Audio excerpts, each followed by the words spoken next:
잘 아시고, 그 다음에 이제 시기는 그러면은 저희가 경북 영양지방이라 그랬죠. 자, 1월 29일 날 구정 지나고 2월 3일 날 입춘 지나고 나서 2월 5일부터 10일 사이 그때부터 시작합니다. 저희가 그때부터 시작해도 이 동계전정 충분하게 합니다. 그리고 여러분 뭐 다른 농사가 많으신 분들은 또 뭐 그때를 피해서 또 하시겠죠. 그런데 의성 같은데 지금부터 하신다고 여러분들도 따라 하시면 안 돼요. 뭐 자두농사 얼마 안 되는 거 그것 부지런하게 하신다고 자꾸 따라 하시는데 그렇게 하지 마시고 확실하게 입춘 지나고 하시라는 거. 예, 안녕하세요. 산골 자연농부입니다. 여러분 날씨가 요즘에 상당히 이제 추워지고 있죠. 오늘이 12월 19일입니다. 12월 19일. 오랜만에 여러분들을 이제 찾아뵙게 됐는데, 영상으로 찾아뵙게 됐는데요. 자, 오늘은 또 자두밭에 나와서 여러분들에게 이제 몇 가지 또 드릴 말씀, 동계전쟁에 대해서 몇 가지 드릴 말씀을 소상하게 드리려고 그럽니다. 동계전쟁은 언제 하면 좋으냐? 첫 번째, 시기가 상당히 중요합니다. 시기가 중요해요. 겨울에는. 자, 겨울 동계전쟁이죠. 그래서 언제 하면 좋으냐? 그 다음에 이 시기는 동계전쟁은 지방마다 틀립니다. 남쪽에는 좀 빨리 하고 중부지방이나 이북 쪽에는 좀 천천히 2월달까지 이렇게 하시면 되고요. 그 다음에 언제 하면 좋으냐고 어떻게 하느냐, 어떻게 하면 되느냐, 그러면 이런 거를 또 말씀을 드려야 되겠죠. 거기 이 말씀을 드리기 전에 제가 상당히 중요한 거, 자두농사에 상당히 중요한 거를 한 가지 꼭 짚고 넘어가야 될 게 있습니다. 여러분들도 다 아시겠지만 자두 스폰지 현상, 이 내부 갈변 현상이죠. 전문용어로 이 스폰지 현상에서 이 상당히 중요하기 때문에 스폰지 이 현상에 대해서 다시 한번 여러분들에게 말씀을 드리고 가겠습니다. 뭔 얘기냐면 자두농사 1년 내내 봄부터 가을까지 추위나 만성종 이런 거는 특히 가을까지 이렇게 농사를 1년 내내 하는데 약도 많이 치려면은 돈도 많이 들어가고 품도 많이 들어가고요. 관리가 상당히 길게 이렇게 2월 달부터 뭐 거의 10달 이렇게 하는데 중요한 거는 결실이 좋아야 되는데 열매 결실이 좋아야 제대로 팔고 소득을 올릴 수 있는데 1년 농사 지어 가지고 열매 결실이 안 좋아서 팔지 못하면은 이게 제일 큰 낭패잖아요. 그래서 이 자두 스폰지 현상을 왜 오는지, 어떻게 하면은 이걸 막을 수 있는지 이거를 오늘 말씀드리고 넘어가겠습니다. 왜냐하면 이게 상당히 중요한 부분이기 때문에 1년 농사에서 제일 중요한 결실이기 때문에 소득에 연결되는 결실이기 때문에 말씀을 안 드리고 넘어갈 수가 없어요. 이거는 뭐 자두 농사를 하시는 분들 어떤 다른 부연 설명하기 전에 꼭 이런 거를 계속 짚고 넘어가고 계속 알려야 될 것 같아서 제가 전국에서 자두 농사 하시는 분들이 80% 이상 올해 그런 피해를 보신 걸로 저는 알고 있어요. 그래서 이거를 어떻게 하면 방지하느냐, 왜 오는지 한번 말씀드려 보겠습니다. 자, 이게 이제 자두 스폰지 현상은 왜 오느냐? 자두가 자라면서 이 장마철을 꼭 맞이해요. 장마철, 자두 열매가 자라면서요. 그래서 스폰지 현상은 추위에 많이 옵니다. 대부분이 추위에 오고, 이제 지금 올해부터 도담에도 조금 왔답니다. 도담에도 어떤 지방에 도담에도 조금 왔다 그래요. 그런데 만생종에 오는 피해죠. 그런데 우리나라에서 자두가 그래도 추위가 대표적인 크기도 크고 맛도 좋고 대표적인 과일이에요. 자두 중에서 추위가요. 그리고 자두는 여러분들 다 아시겠지만 봄에, 여름에, 초여름에 나오는 자두는 요만해요. 그러면 가을에 만생종으로 갈수록 자두는 점점점 커져가지고 덩치가 커져가지고 나중에 추위자두나 도담자두는 주먹만해져요. 사과만 하죠. 이렇게 커지는 자두인데 맛도 또 좋아요. 맛도 뒤로 갈수록 맛이 좋고 여름 자두는 단맛만 주로 많이 나고 빨리 물르고 그렇지만 가을 자두 늦게 나오는 만생종은 단단하면서 아삭아삭하고 새콤달콤해야 돼요. 이게 아주 자두의 키포인트입니다. 수의자두는 단단하면서 아삭아삭하고 새콤달콤해야 된다는 거. 그래야 자두 본연의 어떤 그런 맛을 느낄 수 있고 이렇기 때문에 그렇습니다. 그래서 이 스폰지 현상을 왜 오느냐 하면은 우리가 이제 해마다 장마를 경다 그랬잖아요. 그럼 장마가 오면은 한 일주일이고 한 달이고 요즘에는 길게 와요. 그리고 집중폭우로 와요. 그래가지고 어느 지방에 비가 많이 올지 모릅니다. 예. 뭐 수해 피해도 상당히 많고 지방마다 저희 지방에도 올해 수해 피해 온 동네가 두 동네가 있습니다. 저희 면에 왔어요. 그래서 저희 면이 수해 지역으로 지정도 되고 이렇게 돼 있는데요. 이 장마가 오면은요, 뭐 일주일 열흘 이렇게 와도 손해가 엄청납니다. 엄청나고 그 다음에 한 달 가까이 오기 때문에 이 자두나무에 피해가 상당히 많이 와요. 그럼 이 자두나무는 어떠냐면 뿌리가 여러분들 다 아시겠지만 얕게 묻혀 있습니다. 얕게 지표면에 한 5cm 가량 이렇게 다 깔려 있어요. 방석처럼 이렇게 깔려 있는데 뿌리가 얕게 묻혀 있기 때문에 천근성이라는 거예요. 그러니까 하늘 쪽으로 위쪽으로 묻혀 있다는 거죠. 하늘 천자를 써서 뿌리가 하늘 쪽으로 묻혀 있다. 이래서 자두나무는 뿌리가 천근성이다. 사과나무도 마찬가지입니다. 그런 과일나무가 많이 있습니다. 그래서 자두나무는 천근성이다. 뿌리가. 그래서 지표면에 얕게 묻혀 있다. 그러다 보니까 뿌리가 취약해요. 아주 자연에 취약해요. 비가 많이 오면은 얘가 물을 많이 빨아당겨. 그러면 평상시에는 열과가 생겨요. 물을 갑자기 많이 빨아다니면 자두가 뚝뚝 갈라지면서 열과가 많이 생겨요. 그게 열과입니다. 자두나무가 다 키워놨는 자두인데 물을 갑자기 많이 빨아들이면 얘가 터져버려요. 터져버려서 열과가 생겨. 열과는 결국은 떨어지게 마련이고 세균이 들어가서 떨어지게 마련이고요. 그래서 열과가 안 생기면 장마 끝나고 나면은 뿌리가 물을 흠뻑 빨아먹은 데다가 많이 오랫동안 또 빨아먹어. 오랫동안. 그래서 자두 뿌리가 상해요. 잔뿌리 그러니까 세근이죠. 세근들이 상해요. 상해가지고 있는 데다가 장마가 끝나면 어떻습니까 여러분? 햇볕이 강해가지고 약 35도 이상 계속 올라가요. 그리고 하루 이틀도 아니고 지속적으로 막 한 달 이상을 계속 이렇게 뜨거우니까 얘가 뿌리가 상해버려요. 뿌리가 상하면 어떻게 됩니까? 뿌리가 상하면은 이 나무가요, 처음이 아니라 원래는 뿌리에서 수분을 빨아당겨서 지가 살고 영양분을 같이 공급을 받아서 더 과일을 맛있게 만들고 좋은 품질 좋은 과일을 만들죠. 그런데 얘가 뿌리가 상해서 수분을 못 빨아 올리니까 얘가 지가 살려고 굵게 키워놓은 자두 열매에서 이제는 수분이나 영양분을 뺏어가 버려요. 다시 빼내가지고 가져가 버려요. 지가 살려고. 그러다 보니까 자두 스폰지 현상이 오는 겁니다. 그때부터 자두가 퍽퍽해지고 물렁물렁해지고 이렇게 과일이 그러니까 성장을 중단하죠. 성장은 중단하면서 수분이나 양분은 나무에게 뺏기는 거예요. 나무가 다시 빼내가 버려요. 그래서 이 전문 용어로 내부 갈변 현상이 오는 겁니다. 스폰지 현상. 그래서 여러분들이 왜 오는지 이런 현상을 다 아시고 이걸 이제 또 방지를 해야 돼요. 이런 거 오는 걸 방지를 해야 됩니다. 해야 되기 때문에 자, 장마철에 뿌리 안 상하게 최대한 얘네를 관리하는 게 좋고요. 그러려면 어떤 분은 여기서부터 여기까지 비닐을 이렇게 다 까시는 분이 있어요. 비닐이나 물막이 물이 많이 안 빨려 들어가게 빨리 빠져서 나가게 이렇게 하시는 분도 있고 한데 요즘에 올해 같은 경우에는 비가 그렇게 많이 오기는 왔어도 들쑥날쑥 왔어요. 들쑥날쑥. 그래서 뿌리 상해 가지고 얘가 한 거는 별로 없는데 중요한 거는 햇볕이에요.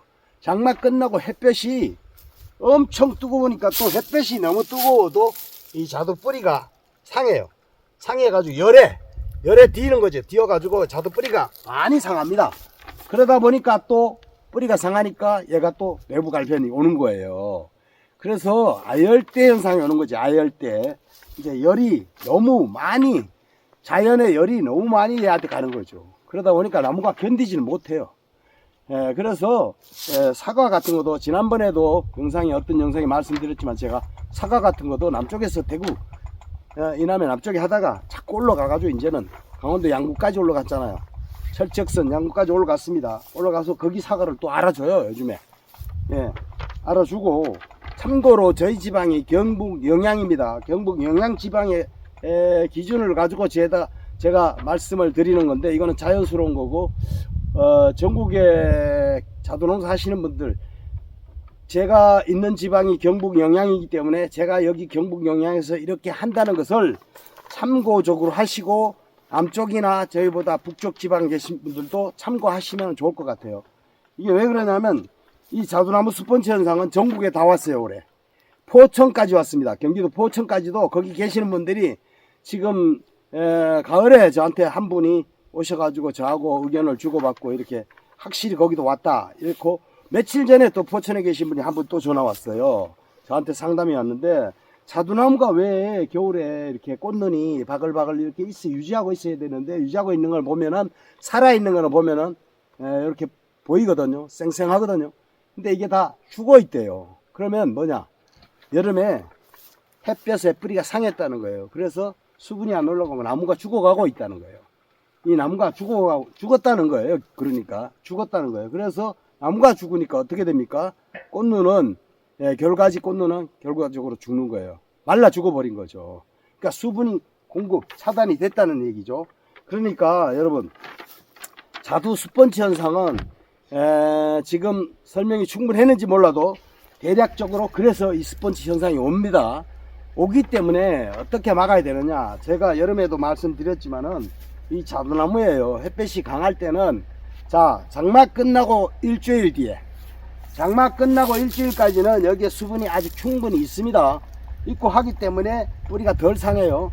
자, 올해같이 들쭉날쭉 비가 왔을 때는 뿌리가 거의 장마통에는 거의 안 상해요. 보니까 안 상하고 햇볕에 상하는데, 그때부터 햇볕이 강하게 쬐을 때 그때부터 어떻게 해야 되느냐 하면은, 장마 끝나고 일주일 뒤부터예요. 일주일 뒤부터는 무조건 매일 밤 9시부터 12시까지 요 사이에, 왜 밤 9시부터 주라 그러냐, 요 이유부터 설명드리고 갈게요. 낮에 햇볕이 강해가지고 여기 지 표면이 달궈져 있잖아요. 자두나무 밑에 흙이 달궈져 있는데, 이 열이 식기 전에 물을 주면은 결국은 뜨거운 물을 자두 뿌리에 주는 거예요. 뜨거운 물을 줘가지고, 여러분, 얘가 그렇지 않아도 낮에 뜨거워가지고 뿌리가 상해 가는데 뜨거운 물을 주면은 어떻게 되겠습니까? 굉장히 안 좋죠. 그리고 열린 열매에도 열매를 삶아 버리는 거예요. 거의 안 좋아요. 강제로 익어버려요. 그러니까 9시 넘어서 낮에 그 뜨거운 열기가 식었을 때, 밤 9시 되면은 많이 식어요. 해가 지고 나서 6시 7시 해가 지고 나서 많이 이게 시원해졌어요. 이것도 되면 시원해져 가지고 있을 때, 이때 9시부터 12시까지 물을 주라는 거예요. 물을 거의 매일 줘야 돼요. 거의. 그런데 여러분들, 물을 1시간 2시간 주기가 상당히 힘듭니다. 물 주는 게. 첫 번째는 자두밭이 내 집에서 멀어. 두 번째는 물을 낮에 물을 충분히 준비해야 돼요. 그렇기 때문에 집도 가깝지 않은데 물을 준비해야 되기 때문에 굉장히 힘들어요. 그래도 물을 줘야 돼요. 옛말에 문전 옥답이라고, 집 앞에 있는 밭은 내가 매일 가가지고 들여다보고 가까우니까 자주 보고 하니까 굉장히 관리하기가 좋아요. 용이해.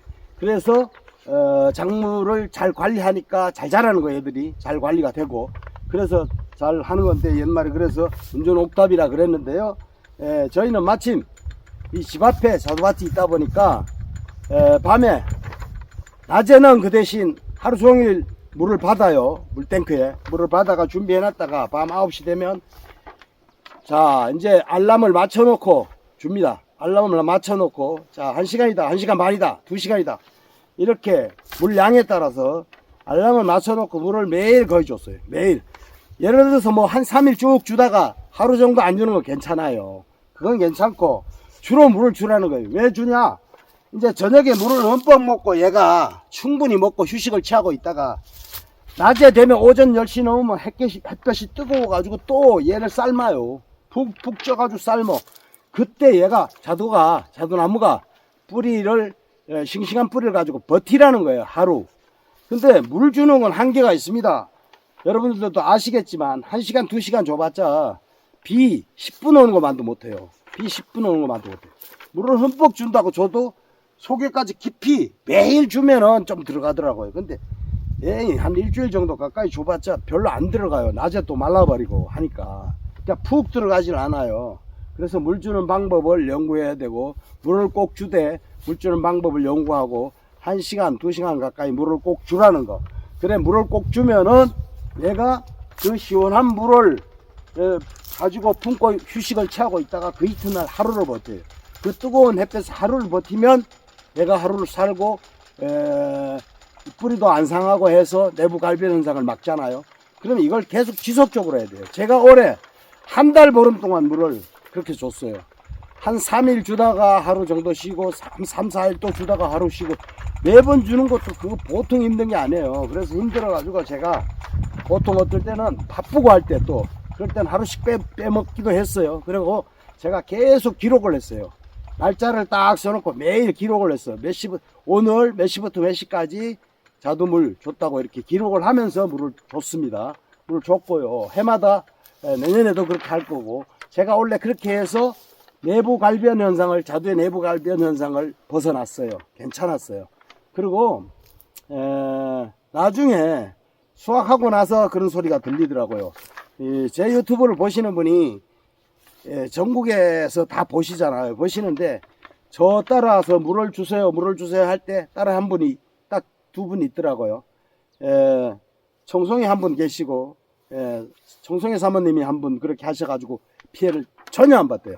전혀 안 봐가지고 아주 저한테 뒤로 들리더라고요. 그런 말씀 들리고, 그 다음에 또 한 분은 저쪽 김천에 계시는 분 또 그렇게 하셔가지고 괜찮았어요. 괜찮았고, 그 다음에 자기 자신이 또 이걸 터득해가지고 하신 분들이 몇 분 있어요. 그러니까 의성이나 김천 쪽에서 물을 이렇게 자주 줘가지고 그래도 그 피해를 굉장히 줄인 분들이 있어요. 그러니까 물 주는 밖에 없어요. 뜨거우면. 사람도 목마르면 물을 먹잖아요. 똑같은 겁니다. 이치는. 나무도 낮에 햇볕이 뜨거우니까 저녁에 물을 주라는 거예요. 주면은 이거는 제가 해보니까 여러분들 생각해 보세요. 자두나무가 하루하루를 버티는 겁니다. 뜨거운 햇볕에. 자, 뜨거운 햇볕이 하루 종일 쬐보세요. 얘가 바로 하루 만에 죽어요. 그냥 막 땅이 그냥 푹푹 삼켜가지고. 그런데다가 일주일, 한 달 보름 계속 그러니까 어떻게 살겠습니까, 얘가. 그러니까 얘를 보호하려면 물 주는 방법밖에 없더라고요. 제가 가만히 생각해 보니까. 물 주는 방법밖에 없으니까 물 호수를 아주 잘 준비하셔가지고 관수 시설을 잘 관리하셔가지고 물을 계속 주세요. 지난번에 말씀드렸지만 점적 테이프는 양쪽에 1m씩 끼우고 양쪽으로 깔아서 물을 계속 주시고, 그 다음에 미니쿨러는 이렇게 자두나무 위에다가 한 1m 이상 상승시켜 주시고 저 꼭지를 내려가지고 한 70cm 상단에서 계속 물을 주시라는 거예요. 이걸. 그래서 물 주는 방법밖에 없습니다. 자, 오늘 동계전정에 대해서 소상하게 말씀을 드릴 건데 아주 중요한 얘기라서 농사의 결실이죠. 자두 결실 잘 하자고 스폰지 현상에 대해서 대략적으로 간단하게 말씀을 드렸는데요. 혹시라도요 더 궁금하신 분들이 계시면은 언제든지 저한테 전화를 주세요. 그래가지고 제가 소상하게 또 말씀을 드리고 상담을 해드리고 저는 제 경험을 항상 말씀드린다고 말씀하셨어요. 제 유튜브에 보시면은 제가 그런 글도 올려놨습니다. 저는 제 경험을 올리고 저희 지방에서 농사 짓는 제 경험을 올리기 때문에 여러분들 정답이 아닐 수도 있지만 거의 제 경험이기 때문에 저는 있는 그대로 100% 올리기 때문에 여러분들이 참고하셔도 되고요. 지방마다 좀 차이는 있다는 걸 알고 참고를 하시고요. 그리고 언제든지 전화하셔가지고 문의도 해주시고요. 그 다음에 1월달부터 제가 시간이 좀 많이 이제 납니다. 겨울이고, 그리고 한 가지를 내가 손을 놓을 거예요. 일을 하던 거를. 그래서 1월달부터는 시간이 1, 2월달에 좀 나요. 2월 한 중순 전까지. 중순 지나면 저도 계속 바쁘죠. 왜 그러냐. 2월 한 초부터 되면은 동계전정을 저희도 들어갈 거예요. 그래서 바빠요. 그러니까 1월달 위주로 해서 여러분들 저한테 상담하셔서 가까운 데 계신 분들 좋겠지만 멀리까지는 못 가겠죠, 제가. 그런데 제가 가서 여러분들이 상담에 온다면 찾아가서 제가 여러분들 상담을 자두밭에 가서 이 자두에 대해서 이렇게 좀 키우세요. 이렇게 키우면 좋습니다. 여러 가지 설명을 해드릴 수가 있어요. 찾아가서 상담을 해드릴게요. 제가 자, 제 구독자분들 위해서 제가 찾아가서 1월 달에 시간 날 때 찾아가서 상담을 해드릴 수 있다는 것을 말씀드릴게요. 전화 주세요. 이걸 보시고 이해가 잘 안 가신 분들 자두밭에 직접 가서 이렇게 말씀을 해드리면 상당히 더 200% 효과가 있습니다. 100% 이상 효과가 있어요. 그래서 장마비 대비하시고 아주 뜨거운 거 대비하셔야 되고 물을 뿌려야 되고 나무가 지가 살려고 하기 때문에 그거를 잘 이해하시고 방지를 여름철에 스펀지 현상 방지를 잘 하셔야 된다는 거예요. 그리고 지금부터 그러면 자두 동계전정에 대해서 말씀을 드리겠습니다. 본격적으로요. 자, 이거 언제 하면 동계전정을 언제 하면 좋겠습니까? 자, 또 한 가지 말씀드릴게요. 동계전정 하기 전에 지금 저희가 보시면은 가을전정을 싹 다 잘 해놨잖아요. 가을전정은 장초전정입니다. 긴 가지 장초전정 그늘만 제거시켜주면 되거든요. 가을전정은 장초전정, 동계전정은 단초전정, 짧은 가지 결과지를 전지하는 겁니다.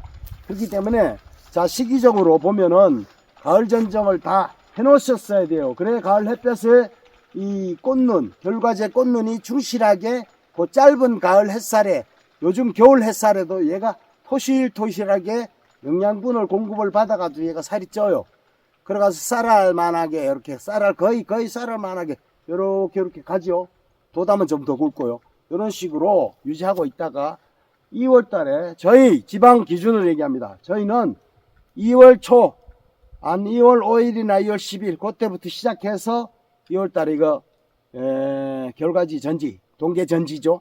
마무리 지읍니다. 가을 전정을 미리 다 해놨어요. 장초 전정. 장초 전정은 대충 하면 돼요. 그냥 7cm에서 10cm, 7에서 10cm 가지를 남겨놓고 뭐 꽃눈이고 뭐 볼 거 없어요. 그냥 잘라놓으면 돼요. 뚝뚝뚝 잘라놓으면 돼요. 그렇게 잘라놓으면 이렇게 아주 결실이 잘 돼요. 그러면은 동계전정 할 때 꽃눈을 보고 꽃눈을 여기까지 몇 개 놔둘 것인가. 왜 그러냐, 이걸 전체적으로 키워도 돼요. 그대로 가을전정 해놓고 그대로 키워도 되는데 이렇게 하면 안 되죠. 왜 그러냐, 너무 일거리가 많아져요. 일거리가 많아지는 게 굉장히 많아져요. 그래서 요거를 꽃눈을 보고 결과지를 보고 잘 전지를 해야 됩니다. 자, 여러분 지금부터는 카메라를 집중적으로 가지 옆에 바짝 갖다 대고 여러분들에게 설명을 해 드리겠습니다. 자, 여기서 보세요. 저희 골 전체를 보여드릴게요. 이 한 골 전체를 이렇게 쭉 보여드릴게요. 저기까지 쭉 가면서 가을 전지 해놓은 걸 보세요. 장초가 전혀 없죠. 장초 큰 가지가 전혀 없잖아요. 전부 짧은 가지 이렇게 7에서 10cm 정도 이렇게 가지를 이렇게 그냥 무조건 잘라놨어요. 다 그늘 앉으라고. 가을에는 햇볕을 잘 봐가지고 그늘만 앉으면 돼요. 그늘. 그래야 꽃눈에, 요런 꽃눈에요, 토실토실하게 가을 햇볕 받고 겨울 햇볕 받아서 토실토실하게 여기에 잘 이렇게 자랍니다. 그래야 내년에 꽃 피일 때 아주 충실한 꽃이 피어서 좋은 자두가 달릴 수 있는 그런 여건이 되죠. 그래서 여기 보시면은 자, 전부 이렇게 그냥 주르륵 잘라놨잖아요. 주르륵 이렇게 이 가지를 보면 이렇게 길게 이렇게 잘라놓고 햇볕만 그늘이 가려져 가지고, 저 꽃눈에 그늘이 가려져 가지고 그렇지 않은데, 가을 전정은 이제 이렇게 장초 전정이라는 걸 말씀드리고, 자, 그 다음 지금서부터 동계 전지에 대해서 말씀을 드려보겠습니다. 자, 동계 전지는 시기가 중요하다 그랬죠. 자, 남쪽 지방에 지금 1월 달부터 벌써 1월 초부터 막 전지를 많이 하셔요. 지금 저 남쪽 지방이라 그러면 의성 밑으로, 이쪽에 의성 쪽도 그렇습니다만은 그분들이 일이 바빠서 지금 거기는 날씨가 따뜻합니다. 그래가지고 동계 전쟁을 많이 하는데, 여러분들이 거기에 따라서 자꾸 이렇게 중부 지방이나 이렇게 위쪽에 계시는 분들도 자두나무 동계전지 하시네, 그리고 나도 따라 해야지 계속 하시면 안 돼요. 자, 지방에 따라 동계전정은 시기를 잘 맞춰서 하시는 게 좋다는 말씀을 드리고요. 자, 그러면 자, 한번 날씨에 대해서 우리 절기에 대해서 말씀을 드리고 넘어갈게요. 자, 1월 5일 날 소환입니다. 1월 2일 날 대한이고 1월 29일 날이 올해 구정입니다. 그리고 내년 2월 3일이 입춘이에요. 2월 18일이 우수, 3월 5일이 경칩입니다. 자, 우수 경칩은 이제 봄으로 들어가고요. 2월 3일 입춘 지나면, 자, 이때부터 2월 초부터 우수 가까이 되면은 기온이 영상 10도, 영상 10도까지 이렇게 낮 기온이 올라갑니다. 올라가면, 자, 영상 10도까지 온도가 올라가면 그때부터 나무들은 모든 자연에 소생하는 나무들, 풀들은 영상 10도 이상이 올라가면 그때부터 물을 빨아 올리기 시작해요. 자, 지표면에서 물을 빨아 땅속에서 빨아 올리기 시작해서 봄을 맞이하는데요. 자, 여러분, 그러면 지역별로 자두 동계전지를 언제 하는 게 좋을 것인가? 저희는 소환, 대한, 구정 지나고 입춘 지나면 합니다. 이게 상당히 중요합니다. 왜? 이 절기가 있기 때문에 추위가요, 아무리 뭐 요즘 따뜻해졌다 그래도 겨울 추위는 있습니다. 겨울 추위에 얘를 빨리 잘라 놓으면 어떻게 됐습니까? 이 꽃눈이 지실이 들어서, 꽃눈이 지실 들어 가지고 얘가 꽃눈이 겨울 내내 잘 이렇게 간직하고 자두나무가 가지고 있던 것을 얘가 꽃눈이 지실 들어 가지고 꽃눈이 망가져요. 망가지면 그게 뭐냐, 겨울에 입는 게 그게 동해피해입니다. 동해피해고, 자, 동해피해, 냉해피해를 또 잘 이해를 하셔야 돼요. 어떤 분은 겨울에 뭐 냉해피해를 본다 자꾸 이렇게 말씀하시는데, 냉해피해는요, 봄에 꽃 피었을 때 설이 와가지고 피해보는 거, 그게 냉해피해입니다. 겨울에 이렇게 뿌리 쪽으로 나무에 피해가 오는 게 이게 동해피해입니다. 동해피해는 겨울에 뿌리 쪽으로 와서 나무가 죽거나, 뿌리 쪽으로 와서 나무가 죽어서 꽃눈이 죽은 거, 이게 다 동해피해고, 봄에 꽃 피었을 때 이 꽃에 피해가 오는 게 냉해피해입니다. 그걸 잘 아시고, 그 다음에 이제 시기는 그러면은 저희가 경북 영양지방이라 그랬죠. 자, 1월 29일 날 구정 지나고 2월 3일 날 입춘 지나고 나서 2월 5일부터 10일 사이, 그때부터 시작합니다. 저희가 그때부터 시작해도 이 동계전정 충분하게 합니다. 그리고 여러분, 뭐 다른 농사가 많으신 분들은 또 뭐 그때를 피해서 또 하시겠죠. 그런데 의성 같은데 지금부터 하신다고 여러분들도 따라 하시면 안 돼요. 뭐 자두농사 얼마 안 되는 거 그것 부지런하게 하신다고 자꾸 따라 하시는데 그렇게 하지 마시고, 확실하게 입춘 지나고 하시라는 거.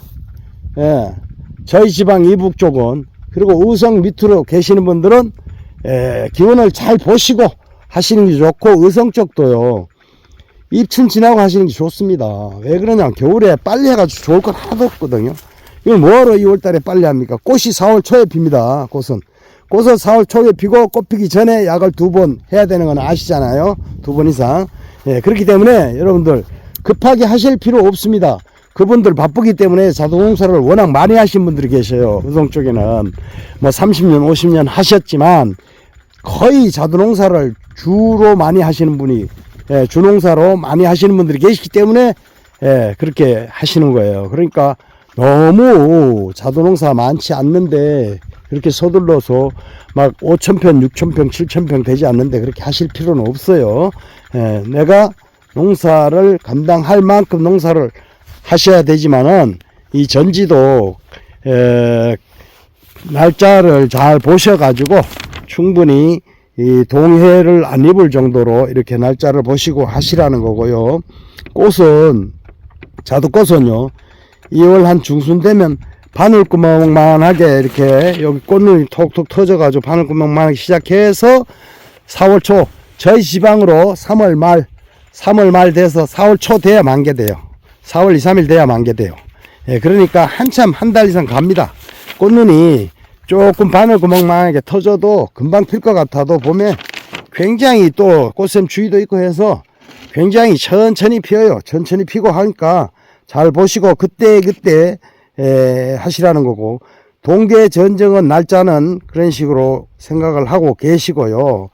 그 다음에 이제 약은 동계 전쟁을 2월 초 입춘 지나고 하시고 나서 이제 그 다음에 약은 봄에 약 쉬는 거 2번은 3월 초에 이제 우리는 2월 달이나 3월 초에 작년 같은 경우에 이제 그 저런 나무 밑에요. 굉장히 그 청태가 많이 꼈었어요. 그래가지고 청태 크린을 그때 좀 쌀쌀할 때 한번 쳐주면 싹 없어집니다. 그래가지고 청태 크린을 한번 작년에 쳐줬다는 거 올해죠. 예, 그리고 내년 2월 달에 청태 크린 한번 2월 말이나 3월 초에 한번 쳐주시고, 그 다음에 3월 한 10일경에 저희 지방 기준입니다. 3월 10일경에 이제 뭘 하느냐, 코프황 2개에다가 동계우 요즘 나오는 거 있어요. 조그만 통. 그거 하나 타서 이 2가지를 혼합해도 2가지는 상관이 없어요. 그 2가지를 혼합해서 3월 10일경에 첫 번째 양을 칩니다. 황이죠. 황을 뿌리는 거죠. 황을 한번 쳐주는 거지. 살균이죠. 예, 그렇게 해주고, 그 다음에 3월 말에 가가지고 이제 4월 한 초 2일 3일 초 전까지 꽃이 피기 전에요. 이건 꽃이 피기 전에 보로도행 66식을 또 한번 살포합니다. 저희 지방 기준입니다. 저 밑에는 한 3월 한 20일 전까지 다 해야 될 거예요. 그래서 꽃 피기 전에 해야 돼요. 일단은 자, 보로도행 66식을 꽃 바로 피기 직전에 또 한번 살포한다는 거. 이 2가지를 꼭 하시고 나면 이제 봄에 꽃을 이제 활짝 피어가지고 만개되면, 꽃이 또 만개되고 한 80% 이상 꽃이 졌을 때, 그러면 이제 수정이 된 거죠. 예, 그렇게 수정됐을 때 그때 개화 후 1차 약을 이제 살포하는 거예요. 약은 대략적으로 거기까지 말씀드리고, 이렇게 2가지를 꽃 피기 전에 쳐야 된다는 걸 말씀드리고, 자, 지금부터 동계전쟁은요, 이런 거는, 자, 보세요. 요렇게 가지가 이제 겨울에 이렇게 저희가 가을 전쟁을 해서 겨울에 이렇게 보관을 하고 있었어요. 그러면 제가 이제 오늘부터 동계전쟁을 하는 게 아니라 앞으로 동계전쟁 하실 분들을 위해서 요 참고적으로 보십시오.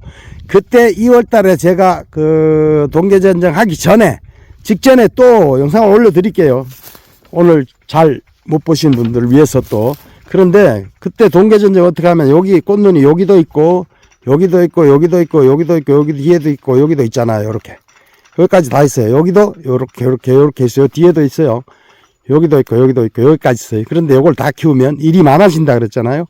일이 많아지고 알속금 다 해야 되고, 위에 쓸데없는 거 떼어내야 되고, 요걸 꽃이 피면서 열매가 달리면서 이파리가 또 같이 생겨요.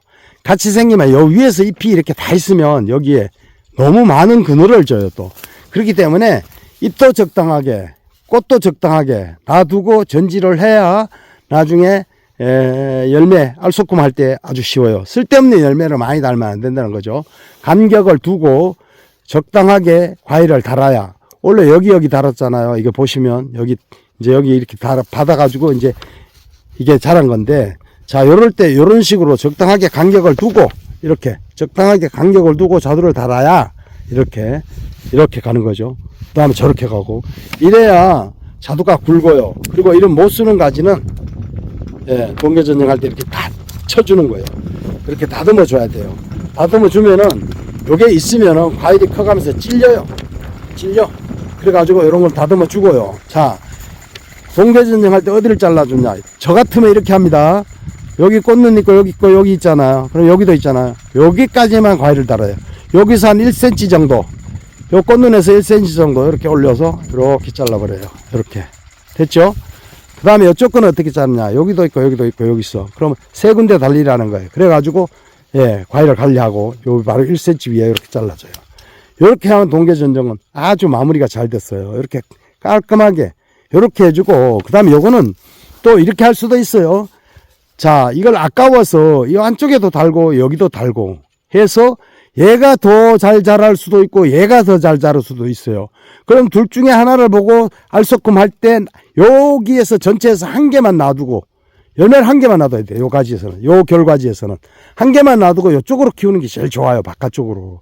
그래야 얘가 충분히 넓은 공간에서 잘 자랄 수가 있어. 근데 이쪽으로 가면 좀 불리하긴 하지만 여기도 공간이 괜찮아요. 괜찮은데 중요한 거는 이쪽은 동쪽, 이쪽은 서쪽이에요. 근데 서쪽으로 많이 두는 게 좋아요. 오후 햇볕도 많이 보고. 예. 그래서 햇볕도 좋고 하니까 동쪽에는 아침 잠깐만 이쪽에 뭐 요거 이제 그래도 어떻게 하냐. 요렇게 두 가지를 놔두고 할 때는 이렇게 하는 분도 계셔요. 여기 바짝 자르는 분도 계셔요. 얘만 그냥 아예 놔두고. 이 알속금도 필요 없고 관리도 필요 없잖아요. 그렇게 잘라주면. 근데 그렇게 하는 분도 계셔. 그런데 저는 주로 이렇게 양쪽에 놔두는 편이에요. 이런 식으로. 왜 그러냐면 요쪽에 잎이 나와서 요쪽 부분에 요 가지 본대를 보호를 좀 하라 이런 저는 그런 계산을 하고 있어요. 나중에 열매는 여기서 키우더라도 여기는 열매를 안 달고 잎은 요쪽으로 조금 나오게 이렇게. 그런데 제가 항상 말씀드리지만 자주 이렇게 큰 나무 있잖아요. 이런 거. 이렇게 큰 줄기. 이게 주지예요. 얘가 부주지고. 그런데 주지라도 너무 이파리로 좀 여기서 이파리가 막 양쪽에서 나오잖아요. 나오면 얘네들이 그늘이 져가지고 좀 나무 이파리로 얘를 보호를 어느 정도 해야 돼요. 그렇지 않으면 얘가 툭툭 다 터져요. 햇볕만 보고 이파리가 너무 없으면 다 터져가지고 얘가 결국은 죽으면 얘네들이 힘을 못 써. 그래서 결과지가 이렇게 중간에서 나올 수가 없어.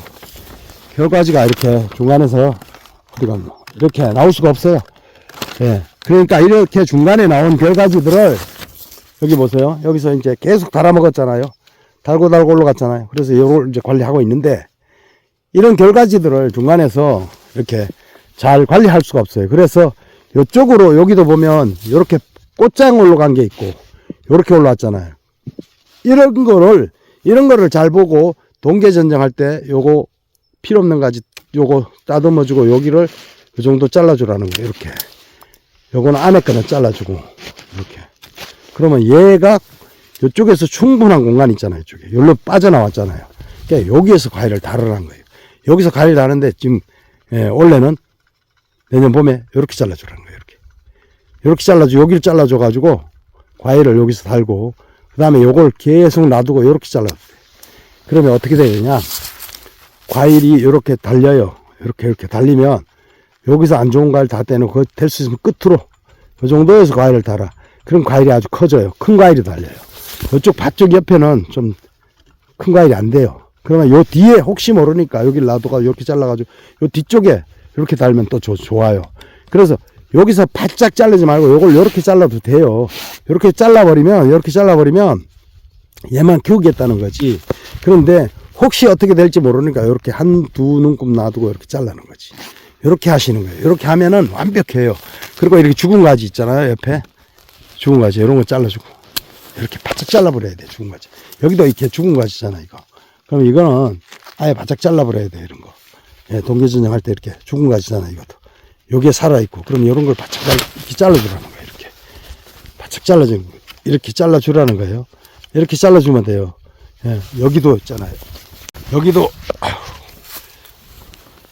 자 여기도 있잖아요. 죽은 가지가 이런 죽은 가지는 동계전지 할 때 싹 다듬어 주라는 거예요. 이렇게 다 다듬어 줘야 됩니다. 그렇게 하는 게 좋고 동계전지에서 이제 또 이해가 가셨는지 몰라도 하여튼 요런 거는 요렇게 하고 요런 것도 보면은 요렇게 하나 요 꽃눈이 밑에부터 바글바글 와가지고 옆에도 있고 여기도 있잖아요. 요거는 요 정도 이렇게 잘라 놓으면 좀 바짝 잘랐습니다. 좀 길게 조금 더 길게 이렇게 요만큼 길게 놔줘야 돼. 한 1cm 놔두라 그랬죠. 제가 이렇게처럼. 예, 그렇게 잘라줘요. 지금 이렇게 잘라면 이게 안 돼요. 여기 지금 오늘 아침에도 저희 지방에 영하 12도 내려갔는데 얼어. 지금 여러분들 보여드리려고 자르는 거지 자르면 안 됩니다. 이렇게. 그러니까 여기가 있으니까 괜찮아요. 이렇게 해서 이렇게 동계전쟁을 다듬어 주시라는 거. 그럼 깔끔하죠. 예, 이렇게 하시고 결과지를 좌우지간 많이 유인해가지고 받아 올려야 돼요. 결과지. 자두는 결과지를 많이 발생시켜서 받으시라는 거예요. 그래서 자 자두가 나무가 이렇게 있잖아요. 보시면은 저희는 전부 4번 주지로 심었어요. 그리고 7m 간격으로. 그러니까 제식거리를 7m에 저희가 지금 5m인데 5m가 얼마나 좁으면 여러분 여기 보세요. 이 가지는 여기까지 왔고 이 가지는 이쪽까지는 여기까지 가고 그죠? 가잖아요. 지그작으로 지금 펴놨어요. 저희가. 지금 이것도 이 간격도 나무 주간격도 자 5m가 아니라 이거 5m예요. 한 7m 8m 돼요. 8m 돼도 얘들이 다입니다. 그러니까 우리나라 땅이 좁아서 그래요. 여러분들 좁게 심지 마세요. 절대 7m, 8m로 심으세요. 오히려 골간격은 7m 해도 예, 이거 주간격 막 8m로 심으세요. 그리고 4년만 지나면 후회합니다. 그리고 특히 품종에 따라 도담이나 추위 넓게 심어야 돼요. 좁게 심으면 전부 나무가 스트레스 받아. 그리고 4번 주지 해놓고 부주진을 많이 받으세요. 부주진은 한 나무 잘라도요, 그 나무에 지장도 없고, 한 가지 잘라도 그 나무에 지장이 없고, 얘를 자르면 얘를 키워서 이렇게, 얘를 자르면 얘를 키워서 이렇게 또 일로 눕히면 돼요. 1년에 1m, 2m씩 자라니까 수세 좋은 나무들이라서 품종이 그래요. 그러니까 품종이 수세가 좋기 때문에 수세를 세게 길러놔야 큰 과일을 달고 품질 좋은 과일을 답니다. 그러니까 여러분, 자, 오늘은 동계전정, 뭐 충분히 설명이 됐는지 몰라도 또 앞으로 또 시간 나는 대로 계속 동계전지에서 아주 그냥 또 한 5번이고 10번이고 올려드릴게요. 뭐 쇼츠 영상도 올려드리고 짧은 영상 올려드리고 할 테니까 여러분들 지금부터 다시 또 내년 자두농사를 위해서 열심히 제가 영상을 올려드릴 테니까 오늘 충분하게 설명이 안 됐은 분들은 못 들으신 분들은 전화 주시고요. 또 앞으로도 계속 연속해서 시리즈로 올려드릴 테니까 예, 여러분들 참조하시고 참고하시고 영상을 봐주십시오. 여러분, 자, 오늘도 긴 시간 영상 보시느라 고생하셨습니다. 감사합니다.